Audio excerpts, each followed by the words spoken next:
IVM. Hey everybody, welcome to another week on the IVM Podcast Network. As I mentioned last week, we're going through this COVID-19 outbreak, and because of that recording schedules, we're trying to keep them, but it's a little uneven at this point in time. Beg your indulgence. While you are stuck at home, I think one thing that might be interesting to do is maybe check out some of the complete series that we've done. The Kulaba Cartel, Woody Woodpecker, Cricketwala Chronicles. These are limited series that are complete. Might be a good time to check out those. Also want to thank our sponsors this week, HDFC Life and Paytm Money. And with that, let me get you onto your show and stay safe, everyone. Welcome to All Things Policy, a daily podcast by the Takshashila Institution. We are a bunch of policy nerds based in Bengaluru, and we like bringing fresh perspectives to Indian affairs and Indian perspectives to global affairs. So grab a cup of coffee, sit back, and join us for today's chat. Hello and welcome to another episode of All Things Policy. I am Pranay and today I have with me Sarthak and Sakshi. And the three of us had brought out a strategic assessment recently, which was discussing what is up with the COVID-19 response in our neighborhood. That is what's happening in Pakistan. We are hearing a lot of news about India even as we speak, but not much about Pakistan. So we thought we'll just do a quick assessment of the economics and politics of what's happening there. None of the three of us are epidemiologists, so we have restricted our observations to the economics and politics and not specifically about the epidemiology itself. So why Pakistan is important, first and foremost, is because in the Indian subcontinent, it already has the highest number of cases. We are already seeing that Pakistan has more than 2,000 confirmed cases today. So let's begin with this conversation and explore what's happening there. So Sakshi, you also read a few articles regarding this and you did a bit of research. So what's the current situation in Pakistan like? So currently, like you mentioned, there are more than 2,000 cases, confirmed cases in Pakistan right now. And most of them are in the state of Punjab, followed by Sindh. And it's pretty interesting to note why Pakistan is showing the highest number of cases in the Indian subcontinent, right? Like, why isn't it India? Why isn't it Afghanistan? Stuff like that. So I think primarily there are two main reasons for this. The first, I think, unfortunately, is that Pakistan shares a border with both China and Iran. And China is where the virus started itself. And they also have a lot of trade with China, right? So there's a lot of movement of people and goods that keep crossing the border. So it's pretty inevitable that the virus spread this vastly and this fast in Pakistan. Although one important point we need to mention here is the Pakistan PM categorically mentioned that there has not been a single case which has come from China. And I think what's more important is the other border which Pakistan shares with Iran. Isn't it, Sakshi? Yeah, that's also true. So the border that they share with Iran is more important because I think, in fact, the first two cases that were reported in Pakistan were of Pakistani pilgrims who had gone to Iran on a pilgrimage and were coming home, right? So this was how the first cases were reported in the country. And the reason for the exponential increase in cases is because all of these pilgrims were isolated at the border, the Taftan quarantine camp. But this camp actually meant to be a sort of rest stop for these pilgrims who didn't want to stretch themselves too thin, right? It was never meant to hold these many people in that smaller space. So it was sort of inevitable that the virus spread this fast because, too many people in such a small space, the facilities weren't that great. The bathrooms, there were not enough bathrooms, not enough water, shortage of food. So it was a very conducive environment for the virus to spread. And also, we've been getting reports of how people are breaking out of these quarantine facilities because of the lack of amenities. So even if they don't have the virus, they're probably transmitting it to other people, the carriers. So it's been quite a messy situation right now, but that's how it started. That's the current situation in Pakistan. So this also points to the fact that Pakistan also has a low state capacity. So they are having these quarantine facilities, or they're trying to make these quarantine facilities, but they are not working. Or the basic amenities that should have been there were not there. The Sukur facilities, the quarantine facility, there were patients who were admitted over there, they also broke out. On top of that, look at Pakistan's economic situation. For the last 2 years, they have not been doing well. There is a revenue shortfall. There has been increase in expenditures. So already there were some estimates that the GDP growth rate will be low. It is going to go down further. So low state capacity as well as the pilgrims from Iran, the Shia pilgrims from Iran who are returning from Iran, they have been the main reasons why Pakistan has had this pandemic outbreak. Another thing to be noted here is, at present, the majority of the cases are from people who have returned from abroad. The local transmission rates are quite low. 2 days back, there was one statement made by an authority in Pakistan that 27% of the cases are from local transmission, or else all the cases are from abroad. And here, Imran Khan reiterates, not only Imran Khan, the advisor to the Prime Minister also has been reiterating that none of the cases have been from China, or most of the cases have been from other parts.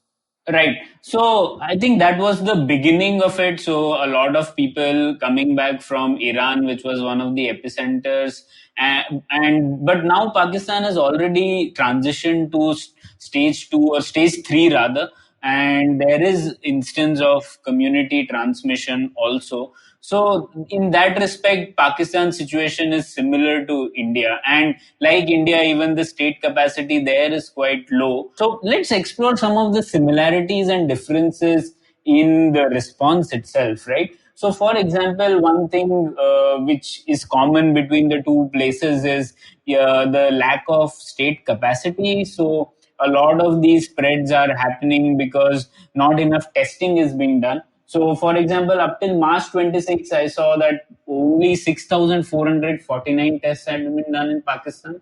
So, given that these tests are not happening, most likely the number of cases currently that we see is a huge underestimate as well. The second thing that we see is the role of state governments and how the response of various actors has been. So let's discuss that. Sarthak, what has been the response given this outbreak, right? Yeah, so if you look at the response, again, we have to divide it into different actors who are playing what kind of role. So first of all, we have the federal government. The federal government has some role at the domestic levels as well as the international. So at the domestic levels, have the National Institute of Health in Pakistan, which is coordinating all the efforts, which gives you the daily updates, the number of cases, the number of who have died, number of people who are being tested.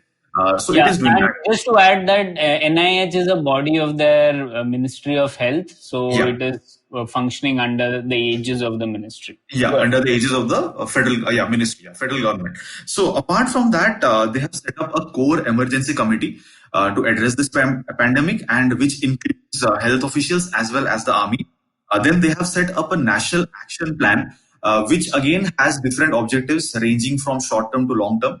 In the short term, they are looking at addressing the present issue. In the long term, they want to create health systems which will be resilient to these kind of problems. Also, National Disaster Management Authority has been invoked, and the National NDMA is basically trying to coordinate with the provincial governments. And apart from all these things, they have also introduced an economic stimulus package. We'll come to that in a while. So these are the efforts that are going on at the domestic level. Apart from that, international level also, they are trying to ramp up their efforts. The president of Pakistan visited China recently, and he became the first head of a state to visit China after the coronavirus outbreak. So, Sarthak, before you go into President Alvi's visit to China, I just want to go back on the domestic federal efforts. I think one major difference between the Indian response and the Pakistani response has been that they haven't yet called down for a full economic lockdown. And Imran Khan, for example, has been against an economic lockdown from a long time. So he came on TV many times and said that, the lockdown will be more harmful to people with low incomes, etc. So he's been not very sure-footed about ensuring a lockdown. Although, even though that's been the federal government stance, the provincial governments did that anyways, right? And then there was support from the Pakistan Army also about that lockdown. So could you talk about that difference in approaches and what's happening regarding lockdowns there? Yeah, definitely. So Imran Khan has again and again reiterated that Pakistan cannot afford a countrywide lockdown, and specifically mentioned that maybe European countries can afford that, maybe parts of US can afford that, but a country which is having this high levels of poverty, it will be difficult for it to implement. And it is not only Imran Khan. The special advisor to the Prime Minister has also said the same thing. But despite all these things, we see different provincial governments imposing lockdowns. In some places, it has been complete lockdown. In some places, they have had partial lockdowns. But one thing has to be noted: all these provincial governments have been operation of the army, and the armed forces has assured that they are going to support them in this. Also, provincial governments have tried to impose the lockdowns, but they have not been completely successful. There are so many media reports, you will find that people are breaking these lockdowns, people are out on the streets. There have been allegations of hoarding, black marketing. So that is also happening, because this also points to the fact that they have low state capacity, which is not helping them enforce these things. One more point. It's just when the Prime Minister addressed the nation, he said he was pretty against a complete lockdown, right? He said it wouldn't work. One is, I think, economically as well, they won't be able to handle it. But I think the second more important aspect is that the people's reaction to a complete lockdown. We've gotten so many reports about how a lot of religious institutions were shut, right? Because they don't want a large congregation of people. But a lot of people broke this rule as well. So many of them went to mosques for like Friday evening prayers despite warnings of the spread of coronavirus. And a situation similar to the one that happened in India at the Nizamuddin Dargah was something that happened in Pakistan as well. So a lot of foreigners had attended an event at a mosque, and majority of them tested positive, right? And they went back home, they went out to pick up groceries and stuff like that. So inevitably they spread that virus across as well. Yeah, so what you're referring to, Sakshi, is the Tablighi Jamaat Yes. Ijtima, which happens in Raiwind. So Exactly. Raiwind is a city and where the yearly Ijtima happens. And in fact, yesterday there were reports that 27 out of the 33 preachers in the Tablighi Jamaat Markaz were all found to be positive for COVID-19. So the city has been closed down for the next 3 days, but there is a lot of fear that a lot of people would have contracted this and they would have spread it to others. So that might be a super spreader event that people are very cautious of. Correct, yeah. Going back to the domestic efforts, Sarthak, you were mentioning about an economic relief package. So could you walk us through that? What's exactly in that package? What's happening there? Yeah, so they have announced an economic stimulus package of around 1,250 billion rupees. And here again, there are two components. First component is related to the frontline workers. For example, those who are in the National Disaster Management Authority, and also for getting medical equipments for the frontline medical workers. Apart from that, you have some sort of compensation for laborers who are going to lose out on jobs. Also, they are making some provisions for procurement of wheat from farmers. There is also a provision for income support for the next few months. Also, they have increased the amount of income support. So they are reducing the taxes on different petroleum products, gas and other utilities. Bills can be paid, can be delayed. So for all these things, they have created a package, around 1,250 billion rupees package. But one thing has to be noted: we could not find much details how they are going to mobilize resources to provide for all these things. So that is something I'm not sure how they're going to do. The interesting thing was about the petroleum prices as well. In India, we've seen the response that the excise duty on petrol and diesel has in fact been increased. But in Pakistan, we are seeing an opposite response. They have reduced the taxes and reduced the prices. So there's an attempt to stimulate demand at this moment. And I think that happens because Pakistan is in a very precarious economic situation. The situation in India is far better. So the response there has been that they cannot afford lockdown or a complete lockdown. And that's why some of these measures to stimulate demand, even as they want to stop the spread of the virus. Another thing too about how they're going to mobilize these funds was an article that I read about how a lot of ministers in the government, including the opposition party actually, they're willing to forego maybe I think 2 or 3 days of their salary and contribute it to the fund. So that's just one of the ways I think that they're collecting a lot of money for the emergency bailout package. Yeah, it will be an infinitesimally small number for a country of Pakistan's scale and size. So it's just like in India, you have these MPLADS funds being put into PM cares, right? But that's not a big sum anyways. We can actually look at their international efforts because they're trying to raise money from World Bank, Asian Development Bank. Maybe they're going to use these resources to fund the stimulus package. For example, from the World Bank, they're trying to get $200 million. From the Development Bank, around $50 million. They're also trying to increase engagement with other partners. So maybe that is one way by which they can do it. Yeah, Sarthak, and there was a China angle here as well, right? You were talking about how their president visited China amidst the coronavirus spread in China itself. So just talk us through that, please. Yeah, so President Alvi of Pakistan became the first head of the state to visit China after the pandemic outbreak. And this visit also, Premier assured that they will be getting support, and he used the term ironclad friendship for the equations between Pakistan and China. And apart from this, you also find that the Khunjereb border, China-Pakistan border, at the point Khunjereb, it remains closed at this point of time. But it was also opened for one day to allow for different medical equipments to come from China to Pakistan. China has been handing out aid. In fact, last 2 days also we have seen Pakistan getting aid from China.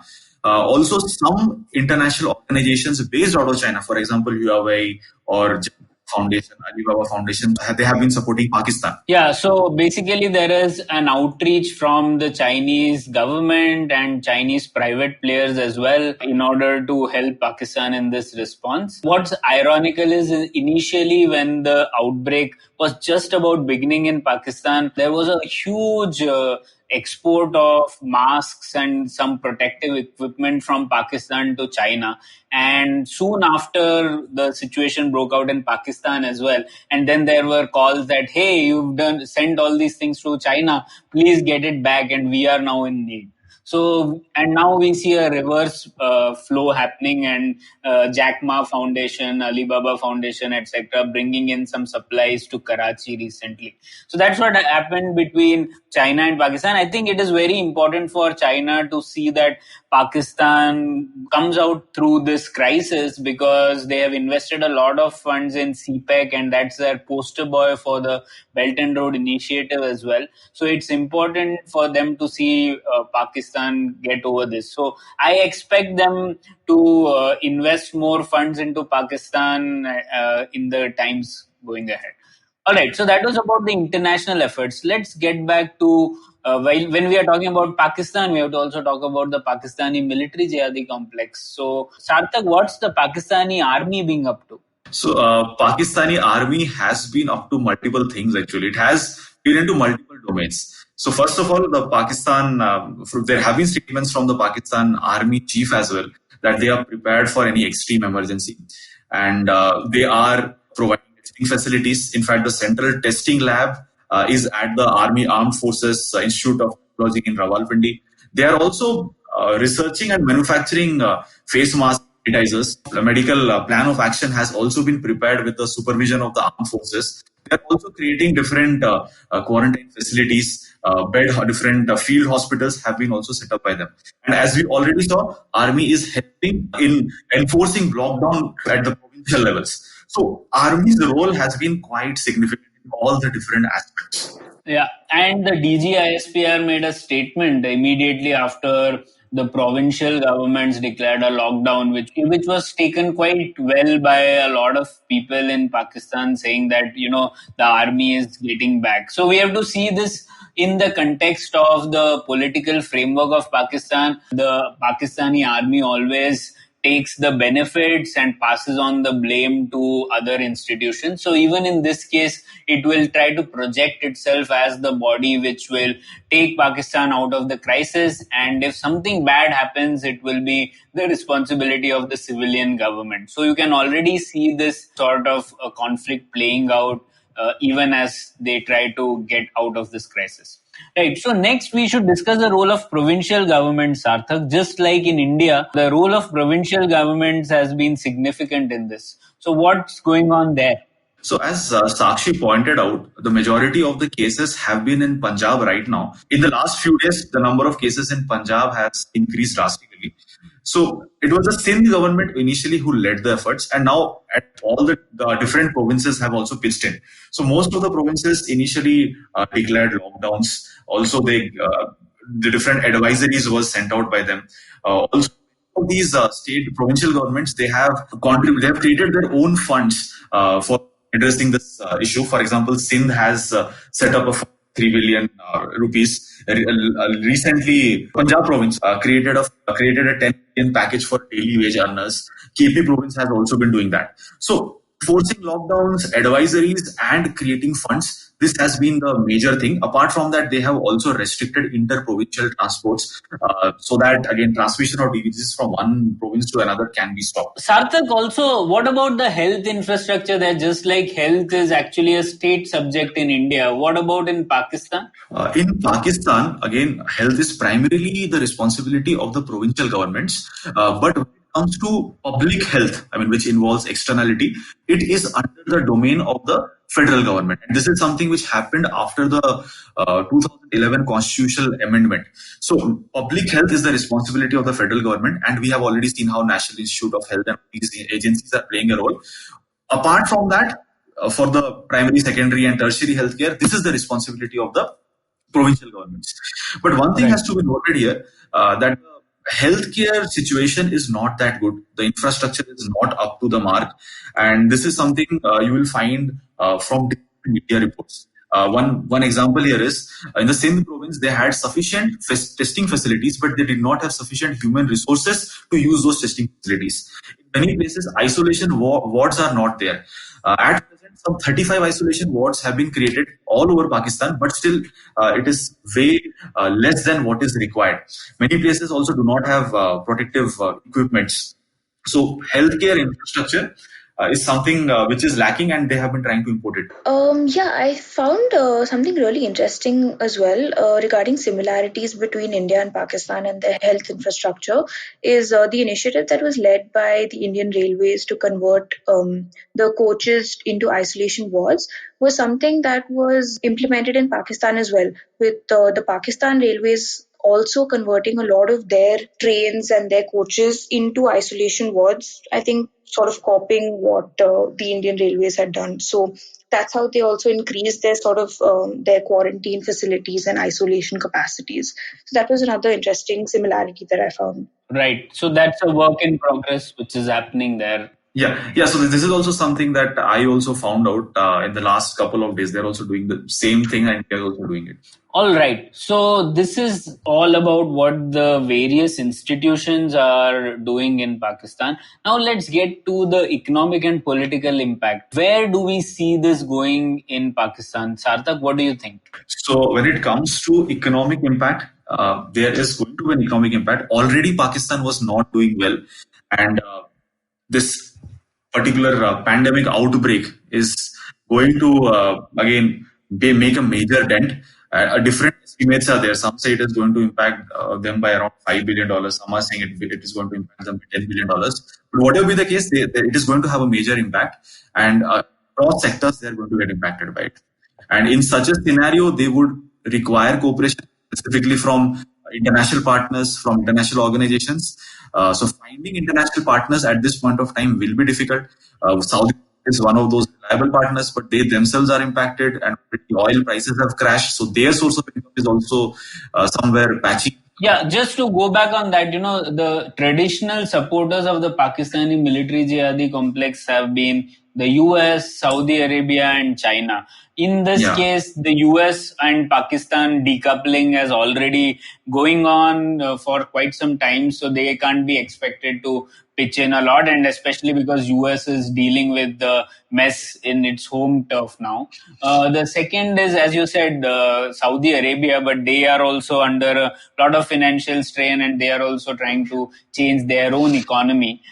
So the third player which is remaining and which has interest in trying to help Pakistan is China. So I see them doing a lot more together as a result of this outbreak. And also one thing, as narrative shapes up against China internationally, so China is also is going to require partners, and so they are going to have their they're going to build up on all these things. Right. So this is the first dimension. Apart from that, it might take help of international organizations, but since it is a pandemic and more than 170 countries are affected, so all these countries will require support from international organizations. So these organizations also won't have that much fiscal breathing space so as to provide Pakistan with sufficient amount of funds. So that is also going to be a challenge for them. Right, and I think there will also be impact on their exports. So, for example, a large part of Pakistan exports is through textiles, and it is likely to get hurt. So, because all supply chains have dropped. So, for example, the Ministry of Commerce said that they fear $2 to $4 billion export loss due to coronavirus. So that will hurt their economy even more. Yes, definitely. Right. What about the political impacts?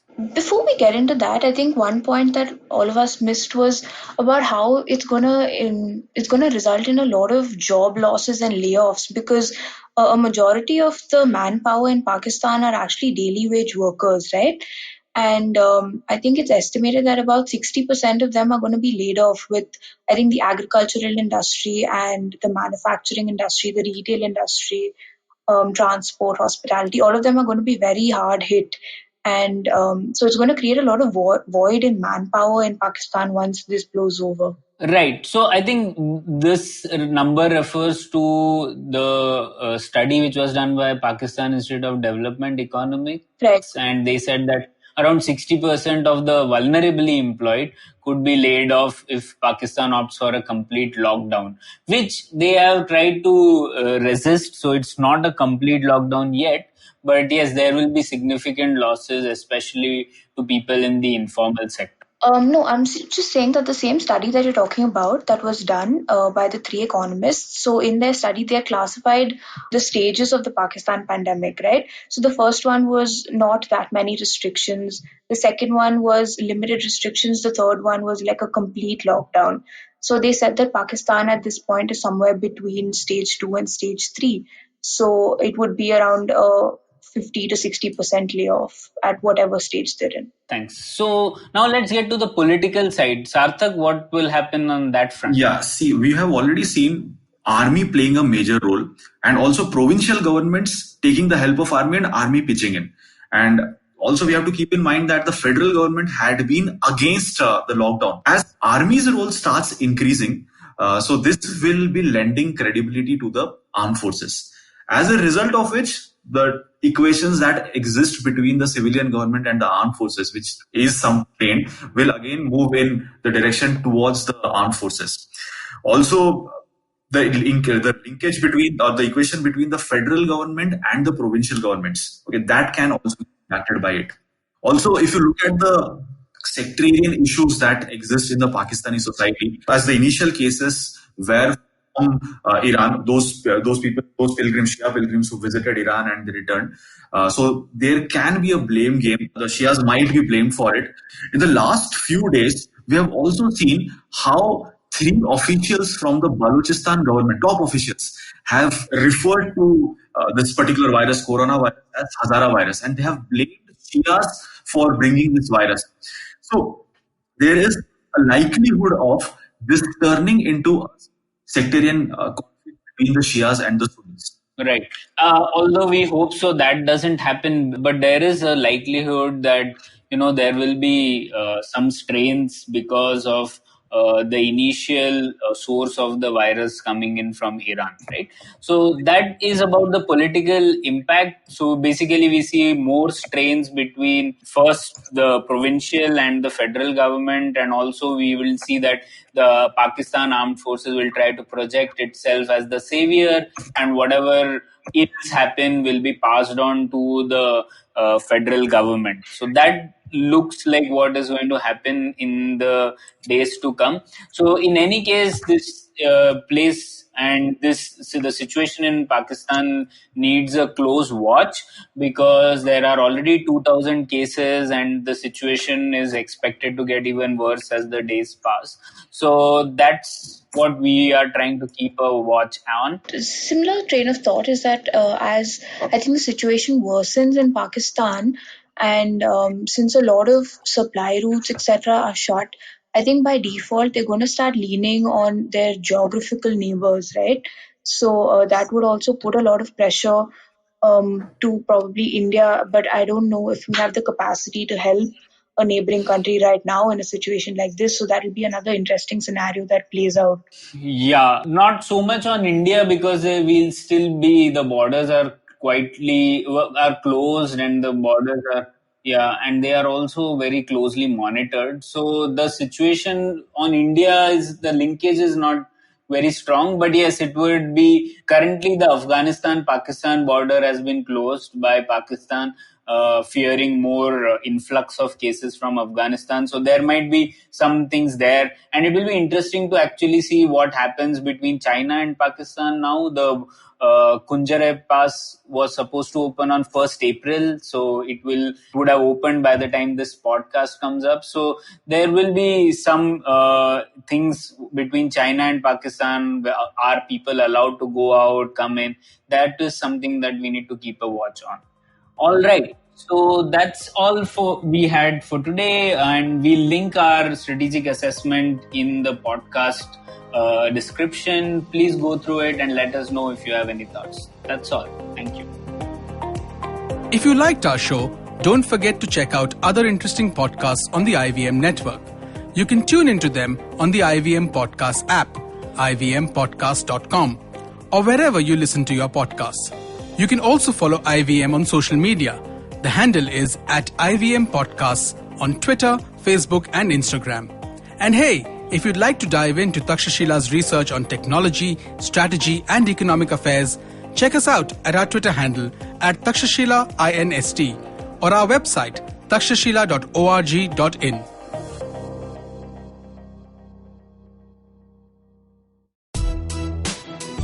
Are you constantly seeking happiness? Wondering how to make the most of every day? How not to let your inhibitions stop you from achieving your goals? It's now time to get your A game on. It's time to unlock your true potential. Tune in to the Empowering series with me, Zarina Poonawalla, to feel empowered in all genres of life. From behavioral skills to management skills, from health to relationships, from mental well-being to emotional well-being, and of course your finances. I've got you covered. With these tips and tricks from me, Zarina, and true life stories from my amazing guests, you're bound to bring your purest to the table.